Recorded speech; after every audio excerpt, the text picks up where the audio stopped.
This video and the information contained therein is confidential and proprietary to Carrier Corporation and shall not be used or disclosed to others, in whole or in part, without the written authorization of Carrier Corporation.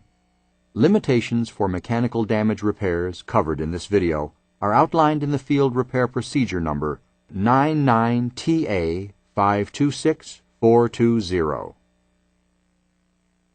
This repair procedure is intended for round-tube plate-fin heat exchangers. Aluminum coils can be repaired as long as you can clean the joint effectively. Although brazing works best in the flat or horizontal position, capillary action will allow you to braze in a vertical or even an upside-down position. Omni-Lucas 718 alloy or 802 alloy from Harris work best in the vertical position.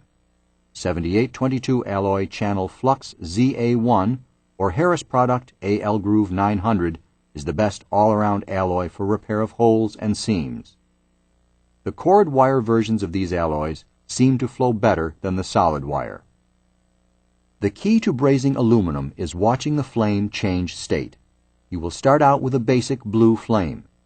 As the aluminum heats up to temperature, you will see the change in the flame from blue to a mixture of red and orange. This is the temperature at which the braze material will be ready to melt.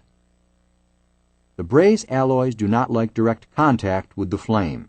You will also notice that the flux will melt at a temperature higher than the alloy itself.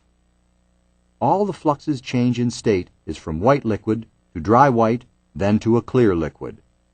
The addition of flux will minimize the flame color change in state.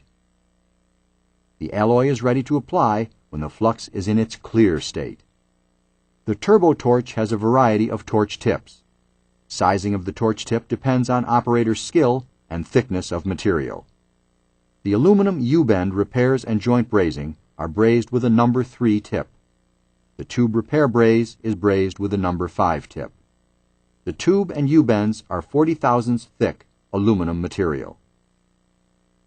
The materials needed are 7822 braze alloy channel flux ZA1 and Harris AL Groove 900 cord wire, Flux CX60 Omni-Lucas product, large and small stainless steel wire brushes and a rotary brush, and the turbo torch equipment.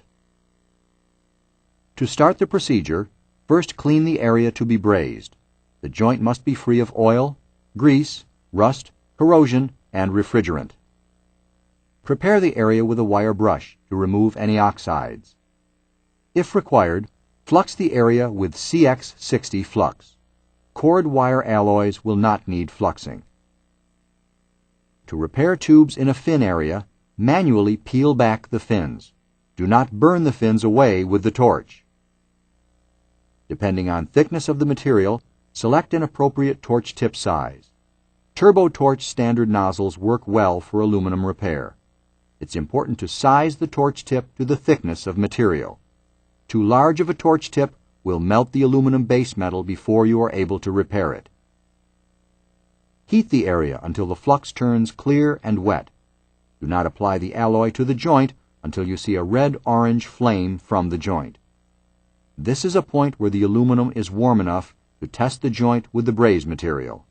Continue to heat the joint and test by wiping the braze rod across the joint. Once the rod melts on the parent metal, add the rod to repair the area. Maintain the joint at temperature until the repair is complete. Do not overheat. Once the aluminum is up to temperature, it will stay at that temperature as long as you need. It's important to not overheat the joint. Withdraw the torch to maintain the correct temperature. It is best to repair the area the first time. Reheating can cause failure to repair the area. If reheating is necessary, let the joint cool, wire brush, and reapply the flux. Reheat the joint so the flux melts and reapply the braze material.